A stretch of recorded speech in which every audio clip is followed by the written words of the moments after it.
Hey there! If you've updated your iPhone to iOS 18.11 and are facing Wi-Fi issues, don't worry, you're not alone. In this video, I'll guide you through some simple steps to get your Wi-Fi working again. Let's dive in. The first thing you should do is restart your iPhone. Sometimes, a quick restart can resolve temporary glitches.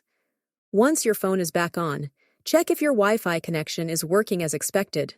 If restarting didn't solve the problem, try forgetting and reconnecting to your Wi-Fi network. Open Settings, tap Wi-Fi, and find your network in the list. Tap the info icon next to it, then select Forget this network and confirm. Now, go back to Wi-Fi settings, select your network, and reconnect by entering the password. This can often fix issues like weak signals or connection errors. Still experiencing problems? It might be time to reset your network settings. Keep in mind, this will erase all saved Wi-Fi passwords and VPN configurations, so make sure you have those details handy. Open Settings, tap General, and scroll down to Transfer or Reset iPhone. Choose Reset, then select Reset Network Settings.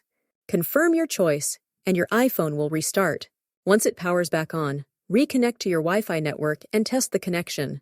And that's it. These steps should help resolve most Wi-Fi issues caused by the iOS 18.11 update. If you found this video helpful, don't forget to give it a thumbs up, subscribe for more troubleshooting tips, and hit the notification bell so you don't miss any updates. Thanks for watching.